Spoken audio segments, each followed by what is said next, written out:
జయ, coffee తీసుకురండి అమ్మా. అవును, నిన్న అత్తిలి వెళ్ళాం కదా.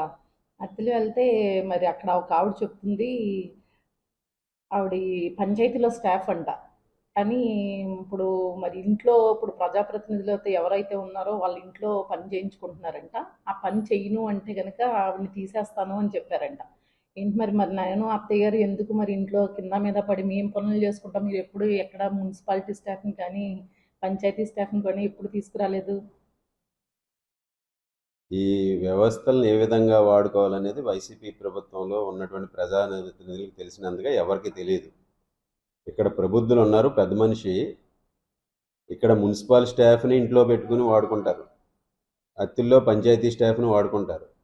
ఇక్కడ ముగ్గురు నలుగురు ఎంప్లాయీస్ని, స్వీపర్స్ దగ్గర నుంచి ఆర్డబ్ల్యూఎస్, హెల్త్ డిపార్ట్మెంట్, పంచాయతీరాజ్లో ఉన్నటువంటి లోవర్ క్యాడర్ ఉన్నటువంటి ఎంప్లాయీస్ని వాడుకుంటూ వాళ్ళకి ట్యాబ్లెట్లు ఇవ్వడానికి, ఒళ్ళు నొక్కించుకోవడానికి, కాళ్ళు పట్టించుకోవడానికి, ఇటువంటి వాటి అన్ని పర్సనల్గా కూడా వాడుకునే విధంగా వీళ్ళు దిగజారిపోయారు. ఒక ప్రజాప్రతినిధిగా ఉండి కనీసం వీళ్ళు సొంతంగా మనుషుల్ని పెట్టుకోలేరా?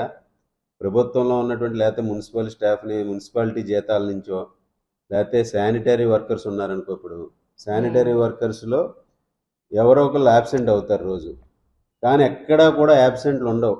అన్నీ ప్రజెంట్ అయిన ఇచ్చి వాళ్ళ శాలరీ డిడక్ట్ చేసి వీళ్ళ ఇంట్లో పని వాళ్ళు చేయించుకుని వీళ్ళ ఇంట్లో శాలరీలు ఇచ్చుకుంటున్నారు. మ్మ్హ్మ్. ఆ ఆ విధంగా అమ్మాయి దిగజారిపోయాడు ఈ ఆ పెద్ద అమ్మాయి మనిషి ఇక్కడ. చెప్తుంది, అమ్మాయి నేను చెయ్యను ఇక్కడ ఇంట్లో పని చేయను అని చెప్పిందంట. రామన్నపేటలో మాట, ఇక్కడ అత్తిల్లో అమ్మాయి చెప్తుంది, నేను పంచాయతీలో నేను చేయనండి, అదే ఇంట్లోనే పని చేయనండి అంటే, ఇంట్లో పని చేయకపోతే పంచాయతీలోంచి కూడా తీసేస్తాను నేను, నీ ఇష్టం అని చెప్పారంట.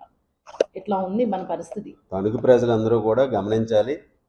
ఇంత అధికార దుర్వినియోగం ఎప్పుడూ కూడా జరగలేదు. గతంలో ఎంతోమంది ఎమ్మెల్యేలుగా చేశారు, ప్రజాప్రతినిధులుగా చేశారు. ఇక్కడ తణుకులో ఎవరో కూడా ఈ విధంగా మున్సిపల్ స్టాఫ్ని, ప్రభుత్వంలో పనిచేసేటటువంటి స్టాఫ్ని సొంత ఇంట్లో పనులకి, ఒళ్ళు నొక్కించుకోవడానికి, కాలు పట్టించుకోవడానికి, ట్యాబ్లెట్లు ఇవ్వడానికి, భోజనాలు పెట్టడానికి వాడుకోలేదు. ఇంత అధికార దుర్వినియోగం ఎప్పుడూ జరగలేదు. ఇది ప్రజలందరూ కూడా గమనించాలి.